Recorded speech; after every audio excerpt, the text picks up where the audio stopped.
Hands down, DC is always going to be better than Marvel, especially when it comes to storytelling and comics. Now, argue with your father in the DMs, because I don't give a damn. I say what I want. And honestly, if you've read issue 2 of DC K.O, you know why I'm talking like this. This book was fire. But let's get into it. Don't forget to subscribe, join the family. Now let's begin. Returning back to the game with Superman, Lois Lane, Wonder Woman, and Bruce Wayne. You see, before the whole event of DC K.O even started, they were playing a Justice League tabletop game. And Tim apparently gave Bruce a bunch of questions to ask to keep the conversation alive. And the question was, what would you be doing if you weren't Batman? Superman thought Wonder Woman would be a good guide in a historic museum or something because she's lived history. She thought Bruce Wayne would be an amazing doctor, just like his father. And Bruce, well, he thought Superman was going to be president. Now, as funny as that may sound, I honestly agree. I could see it actually. Superman president of the United States, if not the world. That was just a game though. In reality, they were in a graveyard of the gods. You see, when Darkseid was becoming Darkseid, he made sure to go kill gods, claim their abilities. And so the Heart of Apokolips gave the heroes the opportunity to do the exact same. Kill your peers and take their abilities. This is the second challenge. Some of DC's most powerful artifacts were littered around the battlefield. They literally put them in a Fortnite battle. You go, you find the abilities, you use them to kill your peers. The less people, or rather when all the weaponry have been found, we move on to the next level. So it was simple battle royale. The problem was, a bunch of these supervillains had ended a lot of superheroes before they even got here, specifically Batman. Respect to Superman for keeping with the smoke because he was like, I might not want to kill nobody, but you, Lex Luthor, you will lose this challenge, I promise you.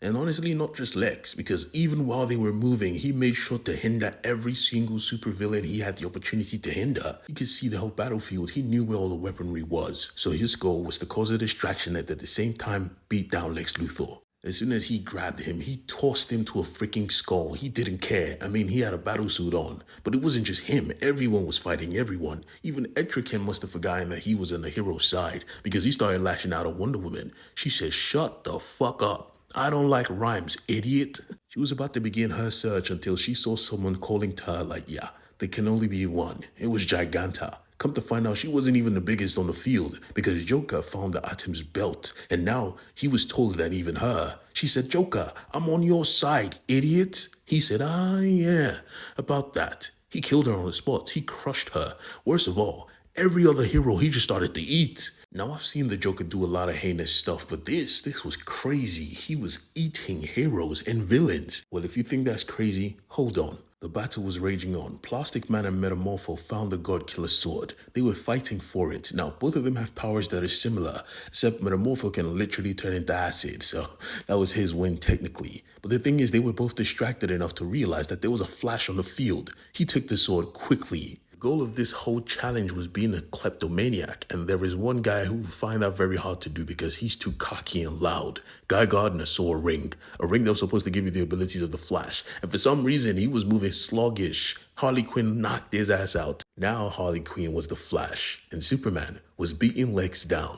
Lex was trying to talk, but Superman wasn't trying to listen. I want to thank you, Superman. Superman said, shut the hell up, Lex. He said, no, you want to hear this. You put me in the Phantom Zone. Well, I got a lot of goods in the Phantom Zone. He opened his chest plate to reveal multiple types of kryptonite. One that turns him evil, another drains his abilities, another weakens him. He used this opportunity just to talk. You see, I thought I hated you because you were limiting the human race, but the truth is, I hated you because you were not doing enough. You had all these talents and you could change the world, but you choose not to. You know why? You're a coward. You sought to lock us in the Phantom Zone, protecting your precious plan. Well, I brought some of the Phantom Zone with me to give to you as a gift. Slice. He took Superman's hand off quickly. That was a Phantom Zone blade. You like that shit, huh? When I arrived here, the Heart showed me what my destiny was, what I would do if I won. And trust me, I'm going to fucking win.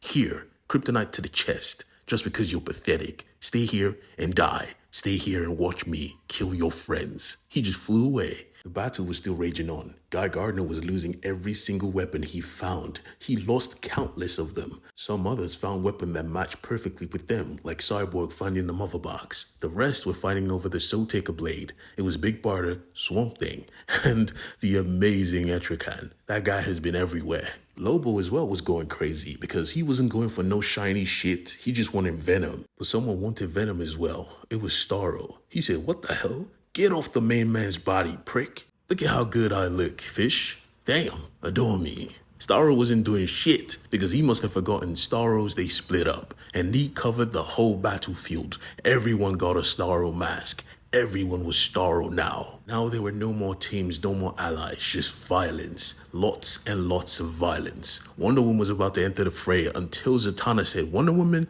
pick up the hammer." And she did. It was the hammer of Thor. She called down the lightning, breaking Starro's control. In the chaos, Guy Gardner found the scarab. Now, he should have known for a fact that he was not going to be able to use that weapon, because if I'm not mistaken, the Reach and Green Lanterns are not friendly. Regardless, he went for it, but Jason got there first. Now with the freaking Beetle, he went for the Joker. "I'm gonna end you myself this time." Harley said, "Nah." With the Speed Force, she was going to end the Joker. The Joker said, "Nope, fight for me, my lovelies," and just disappeared. Where did he go? Into someone's head, of course. Halfway around the battlefield, though, someone found a magical pen. It was Vixen, but she was being attacked by King Shark. Who the fuck? Great White Shark? Alright, check this out. She turned into a Megalodon, a super great white shark, idiot. How dare you? You just a fish. I command the whole animal kingdom, bitch. The battle raged on. Most of the weaponry were found. Everyone was getting one, every single person. The last few weapons to show themselves were the rings of power themselves, and Lex Luthor was heading directly for them till he was stopped by the Agent of Love, Star Sapphire. She was quick. She went for the rings herself and claimed as much of them as possible. But the thing is, she left the most important one. He got that ring, the Black Lantern ring. She thought it was useless, but Guy, you are literally standing in the battleground and the graveyard of dead cosmic gods. For those of you who are confused, the Black Lantern rings give you total domination of the dead. And yeah, there was a whole lot of dead people in this simple location. Superman had to watch in horror as Lex Luthor ran crazy on the field, killing heroes, killing his friends and family, gaining powers beyond belief, command over cosmic beings and entities, and he could do nothing. It was starting to dawn on him there was no friends, there was no family, just champions, all fighting the same thing. Looking before him, he saw Lex with an army of gods, and Lex never broke eye contact. He was looking at no one else but Superman.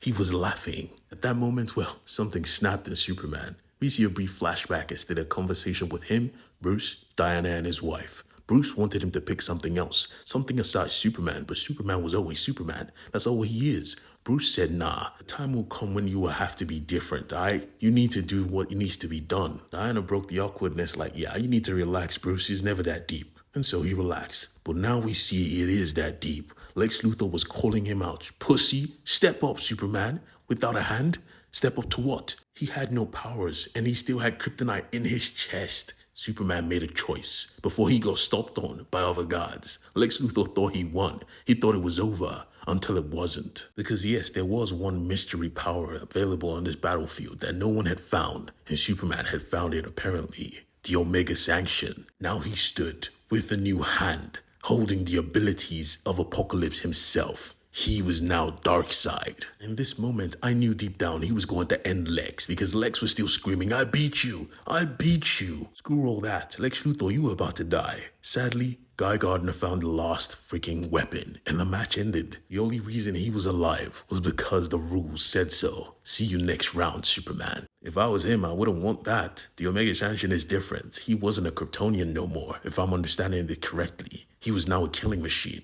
a Darkseid level killing machine. The survivors had assembled. Each and every one of these candidates were going to face off against each other in the upcoming weeks, and we're going to see who would finally win and become the King Omega. But here's the thing though. Right outside space and time, outside the tournament, Time Trapper, Booster Gold, and the World Forger were still trying to keep everything copacetic. Come to find out, Booster Gold was talking crazy.